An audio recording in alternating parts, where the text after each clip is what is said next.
My guess is he will move in. He has to do something. And so I think what you're going to see is that Russia will be held accountable if it invades. And it depends on what it does. It's one thing if it's a minor incursion, and then we end up having a fight about what to do and not do, et cetera. But if they actually do what they're capable of doing with the force amassed on the border, it is going to be a disaster for Russia if they further invade Ukraine.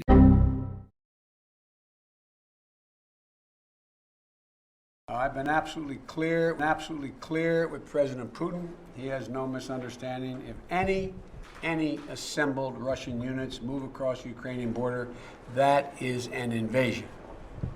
But it will be met with severe and coordinated economic response that I've discussed in detail with our allies, as well as laid out very clearly for President Putin. But there is no doubt, let there be no doubt at all, that if Putin makes this choice, Russia will pay a heavy price. Go get him! Go get him! You talking to me? You talking to me? Mr. President, after everything we've seen, are you ready to call Putin a war criminal? No. Are you ready to meet with Vladimir? You asked me whether I would call. Putin a war criminal, sir. Are you ready Oh, to call him a war I think he is a war criminal. Will you be meeting with us? The single most important thing that we can do from the outset is keep the democracies united in our opposition and our effort to curtail the devastation that is occurring at the hands of a man who, quite frankly, think is a war criminal. And I think it will meet the legal definition of that as well. So you've warned about the real threat of chemical weapons being used. Have you gathered specific intelligence that suggests that President Putin is deploying these weapons, moving them into position, or considering their use? And would the U.S. or NATO respond with military action if he did use chemical weapons? You know, on the first question, I can't answer that. I'm not going to give you intelligence data, number one. Number two, we would respond. We would respond if he uses it. The nature of the response would depend on the nature of the use. But is it possible that in expressing that so early that you were too quick to rule out direct military intervention in this war? Could Putin have been emboldened knowing that you are not going to get involved directly in this conflict?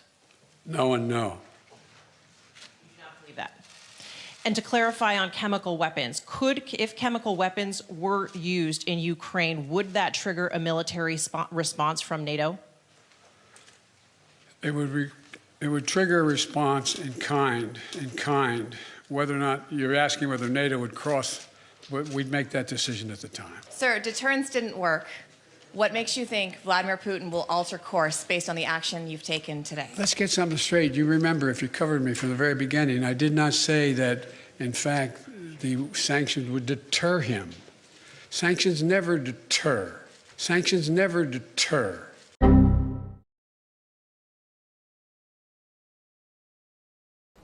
The purpose of the sanctions has always been and continues to be deterrence. But let's also recognize the unique nature of the sanctions that we have outlined. These are some of the greatest sanctions, if not the strongest, that we've ever issued. I know words. I have the best words. The president believes that sanctions are intended to deter. And in order for them to work to deter, they have to be set up in a way where if Putin moves, then the costs are imposed. You keep talking about that. Sanctions never deter. The maintenance of sanctions, the increasing the pain, and the demonstration why I asked for this NATO meeting today is to be sure that after a month we will sustain what we're doing, not just next month, the following month, but for the remainder of this entire year. That's what will stop him. And remember also that the sanctions are a product not only of our perspective as the United States, but a shared perspective among our allies. And the allied relationship is such that we have agreed that the deterrence effect of these sanctions is still a meaningful one, especially because, remember also, we still sincerely hope that there is a diplomatic path out of this moment.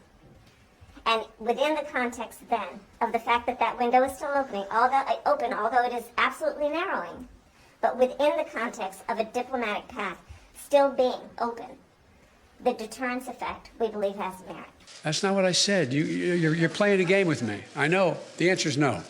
I think what happens is we have to demonstrate the purpose. The single most important thing is for us to stay unified. And the world continue to focus on what a brute this guy is. He's a butcher. And so, you know, but the Ukrainian people have a lot of backbone. They have a lot of guts. And I'm sure you're observing it. And I don't mean just the military, which is, we've been trained in since back when Russia moved into in the southeast Ukraine, but also the average citizen. Look at how they're stepping up. Look at how they're stepping up. And you're going to see when you're there, and some of you have been there, you're going to see women, young people standing in the middle in front of a damn tank, just saying, I'm not leaving. I'm holding my ground. They're incredible. But they take a lot of inspiration from us. So what's at stake, not just in what we're doing here in Ukraine. For God's sake, this man cannot remain in power.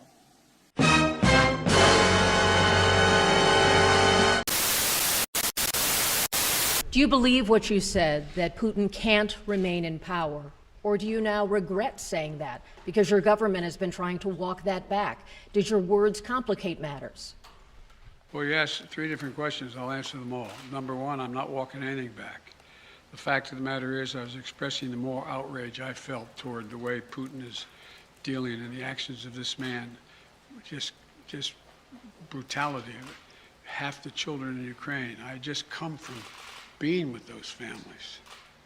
But I want to make it clear, I wasn't then, nor am I now, articulating a policy change.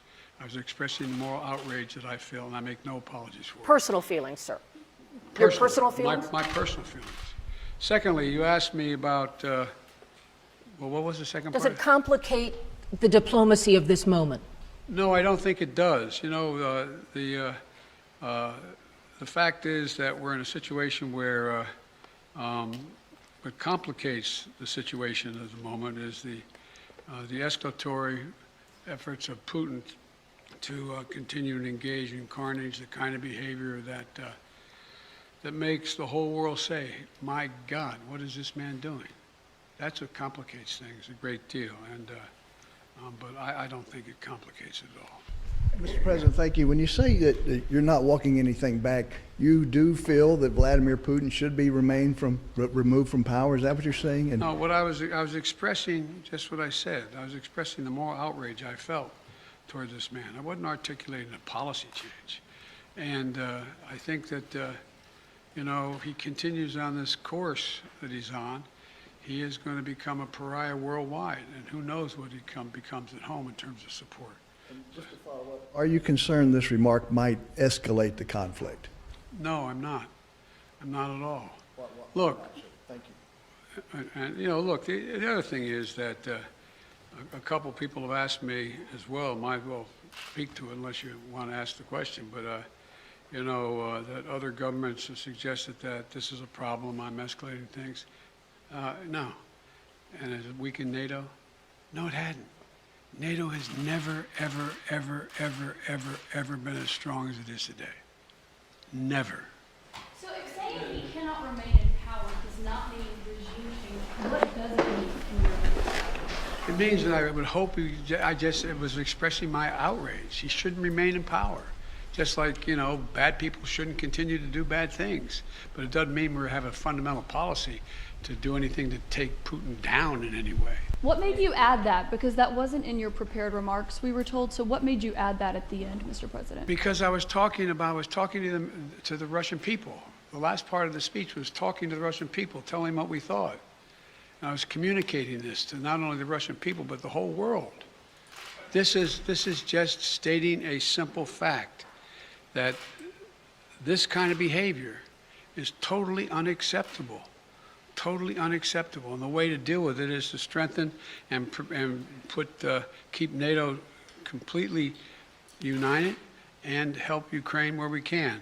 Thank you very much. I know you're going to ask a really nice question. Well, it's an important question, No, I think. Are you worried that other leaders in the world are going to start to doubt that America is back if some of these big things that you say on the world stage keep getting walked back?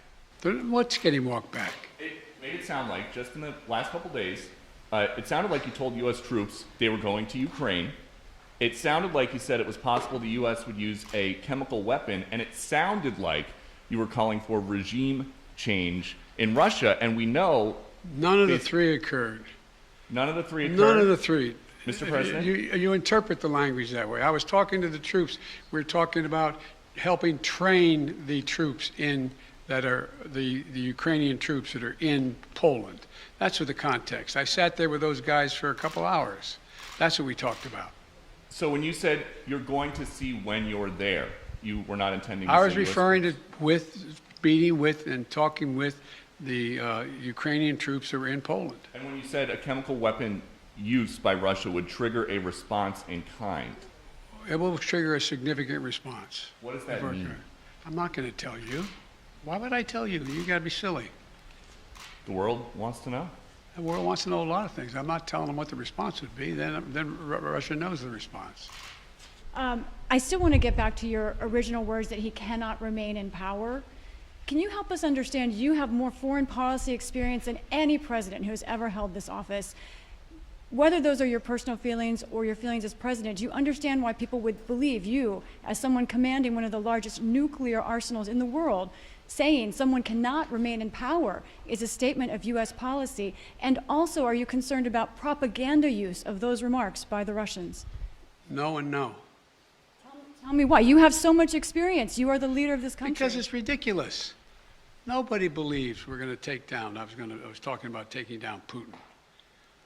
Nobody believes that.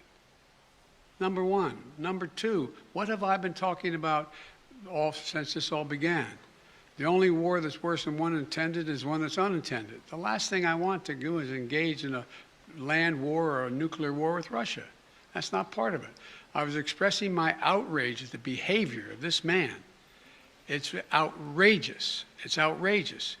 And it's more an aspiration than anything. He shouldn't be in power. People like this shouldn't be ruling countries, but they do. The fact they do, but doesn't mean I can't express my outrage about it. Thank you. You've said that you're confident that your comment won't undermine diplomatic efforts. But just to be clear, are you confident that Vladimir Putin sees it that way, that he will not use this as an escalatory... I don't care what he thinks. Look, here's the deal. He's going to do what he's going to do. Putin, look... But you're not concerned that he may see your language and view that as a sign of a reason for escalation, use that as an excuse to escalate, given his recent behavior? Given his recent behavior, you should, excuse me, I shouldn't say that to you. Given his recent behavior, people should understand that he is going to do what he thinks he should do, period. He's not affected by anybody else, including, unfortunately, apparently his own advisors. This is a guy who goes to the beat of his own drummer. And the idea that he is going to do something outrageous because I called him for what he was and what he's doing, I think is just not rational. You didn't say whether you'd meet him again. Would you meet with President Putin ever again? It depends. No, it's not a question. The question is there something to meet on that would justify him being able to end this war and be able to rebuild Ukraine? That's the issue. Can you just say yes or no, Mr. President, whether or not you would be willing to meet with President Putin It depends on what he wants to talk about. Thank you. Okay, last question. What if he wanted to talk about negotiations? What if he Hello, wanted to... you said Supreme Court. Now, don't play that. Well, you can't leave that hanging. Yeah, just real quick,